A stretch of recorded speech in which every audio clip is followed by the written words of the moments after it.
بتوع فنون دول كفرة ورقاصين وعبدة أوثان، يعني مش فاهم فكرة قمة في قلة الأدب. على فكرة الفكرة دي منتشرة، وأغلب اللي في فنون يعني الكلام ده يا بيشوفوا في نظرة حد ما ليهم، أو بتتقال لهم، أو أيا كانت. يعني فهي فكرة مش عارف هي جت منين، مع إن ده عكس تماما الفن.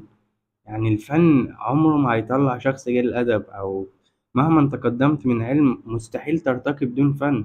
يعني ده حتى أفلاطون لما جه زار مصر وبعد كده رجع لليونانيين، كان من ضمن الحاجات اللي قالها لهم، قال لهم علموا أولادكم يقدروا الفنون ثم أغلقوا السجون، لأن يد الفنان لا تقطر. حضرتك إزاي أنا كشخص بدرس فن وأبقى جليل أدب والكلام ده كله؟ على فكرة اللي بيدرس فن وبيبقى مهتم يدرس الفن ومش داخل فنون عشان الصيت، وهو فارق له فعلا إن هو يتعلم وفنان حقيقي بجد، هتلقاه شخص محترم وشخص ذوقيا والكلام ده كله. وده تأثير الفن عليه نتيجة إن حبه للفن. ما اللي دخل فنون وطلع منها ماشي، هو ممكن يسيء للمكان، بس ده في كل حتة، بس مش معناه إن الفنون كلها كده. يعني الفن ده من أحسن حاجات في الدنيا، اللي هي بتغير في الشخص، بتغير في فكره وفي عقله وفي تعامله وفي كل حاجة. هو أصلا يعني أغلب الفنون هو مفهوش دماغ إن هو يقعد يشوف ده وده وده. يعني ده شيء مثلا ما بيبقاش شاغله قد ما هو بيبقى مشغول بلوحاته أو بفنه، وإن هو يروح معارض وبتاع. هو بيشوف، بيعمل تغذية بصرية ويشوف معارض أكتر ما بيشوف بني آدمين. يعني أعتقد البني آدمين دول بيشوفوا هو رايح الأماكن اللي هو عايز يروحها.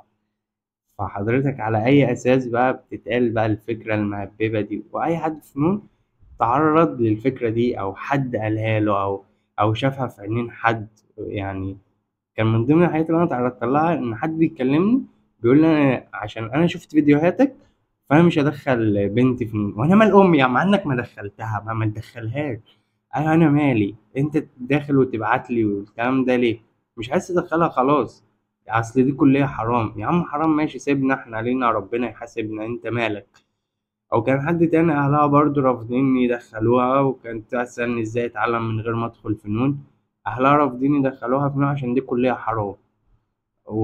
طب ايه؟ طيب يعني انا مش فاهم ايه الحرام في الفن يعني، او ايه الغلط في الفن، وان هو انتوا ايه بجد؟ يعني حاجة قمة في قلة الادب. واللي هو انت تكلمني كده ليه اصلا وتحكم عليا بتاع ايه؟ انت تعرفني اصلا عشان تحكم عليا؟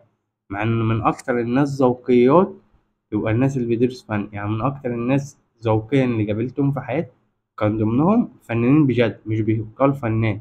والشيء بالشيء يذكر، في الكليات الفنية هتقابل عينة من الناس هم أبعد مما يكونوا عن كونهم فنانين.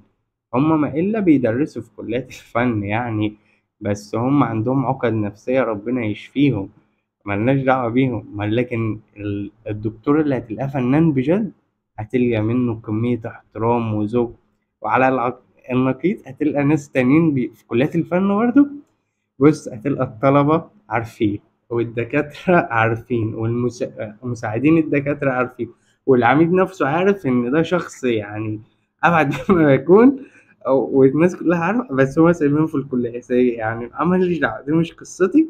بس عادي، أنت هتلاقي حاجات مش كويسة وناس، بس ده مش فنان بجد، عشان فعلا الفن بيطلع حد كويس. فكون ان دي فكرة بتتقال، انت ما تسكتش، يعني ما تسمحش لأي حد.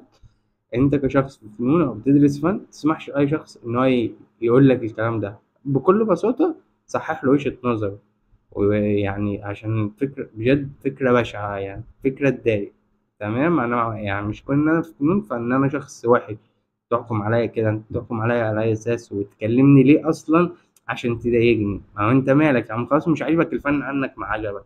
يعني انت سبت كل العبط اللي بيحصل في الفن، سبت كل العبط اللي بيحصل في الفن بقى وفي الافلام والسينما والخرا ده كله، وجيت عندنا ومسكت فيا انا؟